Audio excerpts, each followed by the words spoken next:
What does it take to build the greatest team in esports and establish a legacy? For the people at T1, there's a lot of play here, especially with recent roster changes and the future of League of Legends as a whole being called into question. T1 CEO Joe Marsh dives into all aspects of that and more as he speaks on what it takes to build a brand as legendary as Fakers on the Rift. In a recent interview with David Szajnuk, Joe Marsh went into the biggest questions the fans had on the team, the brand, and the future of T1 as a whole, so let's dive into what he had to say. He starts off by discussing what is plaguing League of Legends as a whole. As fans of the game, we are always hoping to see rising new talent being given a chance to shine and usher in new age of superstar rookies, become the driving force of new hope, but according to Joe, it's become much harder. He said there haven't been many kids to come up recently in the new wave of talent. Not only in our region, I think it's across the board. Alongside that, he goes on to point out the sustainability issues with the level of production provided for what is a free product and the value building community and fandom support can be. We've built businesses off of our brand that don't rely on being game team owners.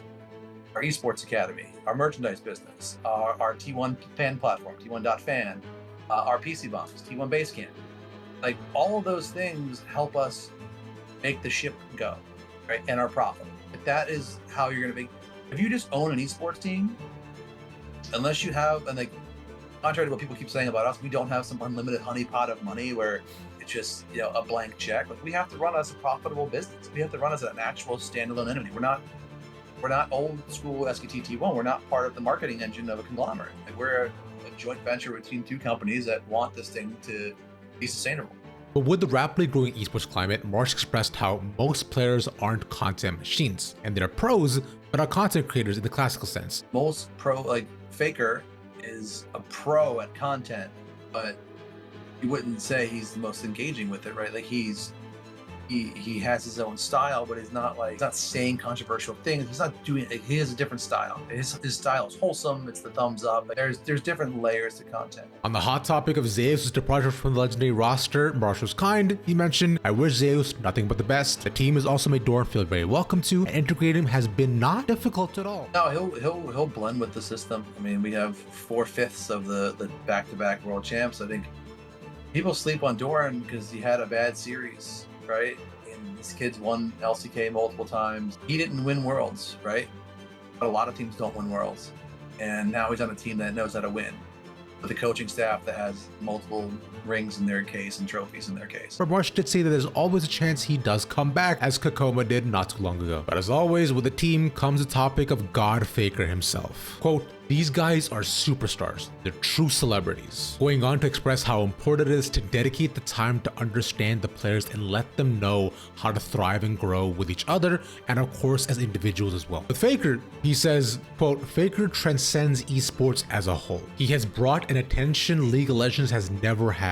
With attention came fandom support. But with this being his 12th year playing professionally, one has to wonder when the Demon King will leave his throne." Because he wants to play into his 30s. Take him at his word for that. So hopefully that time is further away than we think.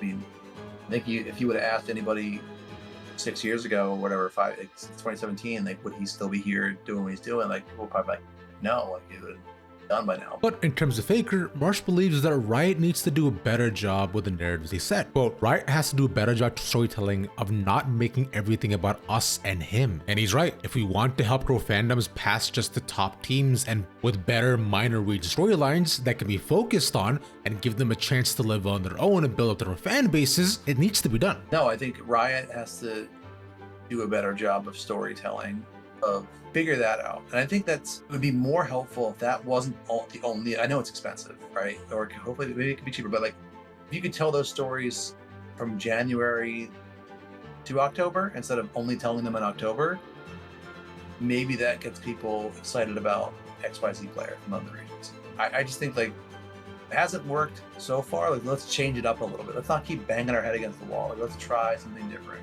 and see what we can do. It's fine to start small in esports, but having the chance to thrive for years to come with a dedicated fan base is invaluable, and it's what every single team should hope for.